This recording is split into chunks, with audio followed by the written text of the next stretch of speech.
ಧನುರಾಶಿ ಕೌಟುಂಬಿಕವಾದಂತಹ ಗೌರವ ಹೆಚ್ಚಾಗ್ತಕ್ಕಂಥದ್ದು. ಕುಟುಂಬದಲ್ಲಿ ನಿಮ್ಮನ್ನು ಗೌರವಿಸ್ತಾರೆ. ನಿಮ್ಮ ಬಗ್ಗೆ ಏನೋ ಒಂದು ರೀತಿಯ ವಿಶೇಷವಾದಂತಹ ಕಾಳಜಿ ಈ ದಿವಸ ಕಾಣುತ್ತೆ ಅಂತ ಅರ್ಥ. ನವದಂಪತಿಗಳಿಗೆ ಪ್ರವಾಸದ ಯೋಗ ಬರ್ತಕ್ಕಂತಹ ದಿವಸ. ಹೊಸದಾಗಿ ಮದುವೆಯನ್ನು ಮಾಡಿಕೊಂಡಿರ್ತಕ್ಕಂಥವರಿಗೆ ಮುಂದಿನ ದಿನಮಾನದಲ್ಲಿ ಪ್ರವಾಸ ಹೋಗೋದಕ್ಕೆ ಈ ದಿವಸ ಏನೋ ಒಂದು ವ್ಯವಸ್ಥೆ ಅಥವಾ ಅದರ ಬಗ್ಗೆ ಚಿಂತನೆ, ಸರಿಯಾದಂತಹ ನಿರ್ಧಾರ, ಪ್ರವಾಸ ಹೋಗೋದನ್ನು ಖಾತ್ರಿ ಮಾಡಿಕೊಳ್ತಕ್ಕಂತಹ ಸಮಯ ಈ ದಿವಸ ಬರಬಹುದು. ಸಮಸ್ಯೆಗೆ ಪರಿಹಾರ ದೊರಕುವಂತಹದ್ದು ಸ್ವಲ್ಪ ತಡ ಆಗಬಹುದು. ಯಾವುದೋ ಸಮಸ್ಯೆಗಳಿರುತ್ತೆ ಹಿಂದಿನಿಂದಲೋ ಅಥವಾ ಇವತ್ತಿಂದೋ, ಆ ಸಮಸ್ಯೆಗೆ ಪರಿಹಾರ ಸಿಕ್ಕುವಂಥದ್ದಕ್ಕೆ ಸ್ವಲ್ಪ ಸಮಯ ಬೇಕಾಗತ್ತೆ ಅಂತ ಅರ್ಥ.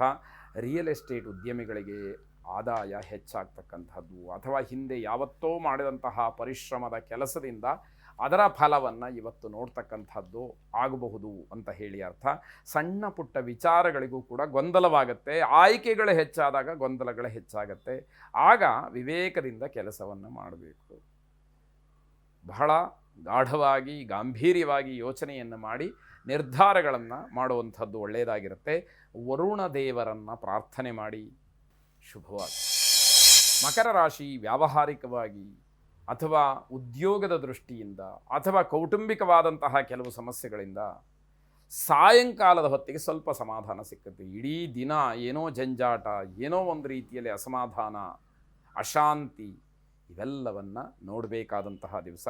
ಹೆಚ್ಚು ಹಣವನ್ನು ಖರ್ಚು ಮಾಡಬೇಕಾದಂಥದ್ದು ಅಥವಾ ಖರ್ಚಾಗತಕ್ಕಂತಹ ದಿವಸ ಇದಾಗಿದೆ. ಆಯ್ಕೆಗಳು ಹೆಚ್ಚಾಗಿದ್ದಾಗ ಸರಿಯಾದಂತಹ ತೀರ್ಮಾನ ಮಾಡೋದಕ್ಕೆ ಬರೋದಿಲ್ಲ. ಏನೋ ಒಂದು ರೀತಿಯ ಡೈಲಮಾ ಅಂತ ಹೇಳ್ತಾರಲ್ಲ ಇಂಗ್ಲೀಷ್ನಲ್ಲಿ, shall I take this or that ಅಂತ, ಇತ್ತಗಳ್ಳ ಅತ್ತಗಳ್ಳ ಅಂತ. ಯಾವುದೂ ಕೂಡ ಸಮಾಧಾನಕರವಾಗಿ ಆಗದೇ ಇರತಕ್ಕಂಥದ್ದಾಗತ್ತೆ. ಕುಟುಂಬದ ವಾತಾವರಣ ಶಾಂತವಾಗಿರುವಂತೆ ನೀವು ಮಾಡಬೇಕು. ಕುಟುಂಬದಲ್ಲಿ ಶಾಂತತೆ ಎನ್ನುವಂಥದ್ದು ಇರುವುದಿಲ್ಲ.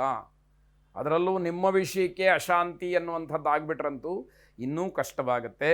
ಕೆಟ್ಟ ಕನಸುಗಳು ನಿಮ್ಮನ್ನು ಮತ್ತೆ ಮತ್ತೆ ಕಾಡುವಂಥದ್ದು. ಯಾವತ್ತೋ ಕೆಟ್ಟ ಕನಸು ಬಿದ್ದಿತ್ತು, ಆ ಕೆಟ್ಟ ಕನಸಿನ ಪ್ರಭಾವ ಇವತ್ತು ಏನಾಗುತ್ತೋ ಅನ್ನುವಂತಹ ಭಯ, ಹೆದರಿಕೆ. ಯಾವುದು ಜೀವನದಲ್ಲಿ ನಡಿಬಾರ್ದು ಅಂತಹ ಕನಸುಗಳನ್ನು ಕಂಡಿದ್ರೆ ಅದೆಲ್ಲಾದರೂ ನನ್ನ ನಿಜ ಜೀವನದಲ್ಲಿ ಘಟಿಸಿಬಿಟ್ರೆ ನನ್ನ ಗತಿ ಏನು ಅನ್ನುವಂತಹ ಒಂದು ಆತಂಕ ಹೆಚ್ಚಾಗುವಂಥದ್ದು. ಕುಬೇರ ಲಕ್ಷ್ಮಿಯನ್ನು ಪ್ರಾರ್ಥನೆ ಮಾಡಿ ಶುಭವಾಗಿ. ಕುಂಭರಾಶಿ ಹಿರಿಯರ ಬೆಂಬಲ ನಿಮಗೆ ಪರಿಪೂರ್ಣವಾಗಿ ಸಿಗ್ತಕ್ಕಂಥದ್ದು. ಅವರ ಮನಸ್ಸನ್ನು ಗೆದ್ದಿದ್ದೀರಿ ಅನ್ನುವಂತಹ ಭಾವನೆ ಅಥವಾ ಅದರ ಫಲಿತಾಂಶ ಇಲ್ಲಿ ಗೊತ್ತಾಗುವಂಥದ್ದಾಗತ್ತೆ.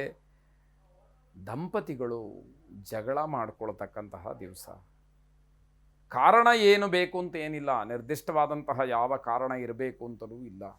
ದಾಂಪತ್ಯದಲ್ಲಿ ವಿರಸ ಅನ್ನುವಂತಹ ಗ್ರಹಗತಿಯ ಫಲ ನಿಮ್ಮ ಭಾಗಕ್ಕಿದ್ದುಬಿಟ್ರೆ ಸಣ್ಣ ಪುಟ್ಟ ವಿಚಾರಗಳು ಕೂಡ ದೊಡ್ಡ ಮಟ್ಟದ ಕಲಹಕ್ಕೆ ಕಾರಣವಾಗುತ್ತೆ.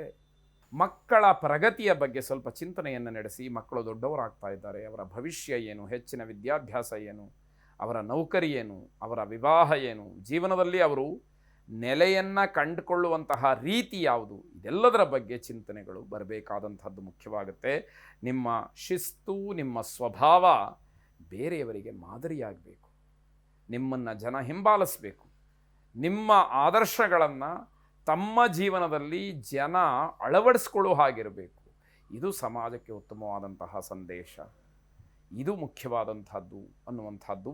ಇಂಜಿನಿಯರಿಂಗ್ ವಿದ್ಯಾರ್ಥಿಗಳು, ಇಂಜಿನಿಯರ್ಸು ತಮ್ಮ ಆಲಸ್ಯ ಸ್ವಭಾವದಿಂದ ಸಿಕ್ಕಿದಂತಹ ಅವಕಾಶವನ್ನು ಕಳ್ಕೊಳ್ತೀರಿ, ನಷ್ಟ ಮಾಡಿಕೊಳ್ತೀರಿ, ತೊಂದರೆಗೆ ಈಡಾಗ್ತೀರಿ. ಆ ಕ್ಷಣದಲ್ಲಿ ಏನು ಅನ್ನಿಸ್ದೇ ಇರಬಹುದು, ಗೊತ್ತಾಗದೇ ಇರಬಹುದು.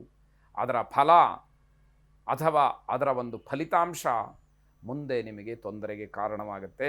ಸ್ವಯಂವರ ಪಾರ್ವತೀ ದೇವಿಯನ್ನು ಪ್ರಾರ್ಥನೆ ಮಾಡಿ ಶುಭವಾಗಿ. ಕೊನೆಯದಾಗಿ ಮೀನರಾಶಿ, ಯಾವುದೋ ಕೆಲಸ ಆಗಬೇಕಾಗಿರುತ್ತೆ, ಅದಕ್ಕೆ ನಂಬಿಕೆ ಬಹಳ ಮುಖ್ಯ ಅಂತ ಹೇಳಿ ಅಪರಿಚಿತರನ್ನು ನಂಬುತ್ತೀರಿ. ಅದು ಮೋಸಕ್ಕೆ ಕಾರಣವಾಗುತ್ತೆ. ಅವರು ಆಡ್ತಕ್ಕಂತಹ ಮಾತು ಸತ್ಯವೇನೋ ಅಂತ ಹೇಳಿ ಭಾಸವಾಗುತ್ತೆ. ಒಟ್ಟಾರೆ ನಾನು ಕೆಲಸ ಆಗಿಬಿಟ್ರೆ ಸಾಕು ಅನ್ನುವಂತಹ ತೀರ್ಮಾನದಲ್ಲಿರತಕ್ಕಂಥವ್ರಿಗೆ ಈ ರೀತಿಯ ದ್ರೋಹ ಆಗ್ತಕ್ಕಂಥದ್ದಿದೆ. ಆಲೋಚನೆ ಮಾಡಿ. ಸ್ವಲ್ಪ ತಾಳ್ಮೆಯನ್ನು ಕಳ್ಕೊಂಡ್ಬಿಟ್ರೆ ದ್ರೋಹ ಅಥವಾ ವಂಚನೆ ಅನ್ನುವಂಥದ್ದು ಆಗತ್ತೆ.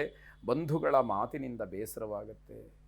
ಏನೋ ತೊಂದರೆಯಲ್ಲಿರ್ತೀರಿ, ಮತ್ತೆ ಅದಕ್ಕೆ ಇನ್ನೇನೋ ಕೆರಳುವ ಹಾಗೆ ಇನ್ನೊಂದು ಮಾತನ್ನು ಆಡಿ ಆ ಬಂಧುಗಳು ನಿಮ್ಮ ಮನಸ್ಸನ್ನು ಮತ್ತೆ ನೋಯಿಸ್ತಾರೆ.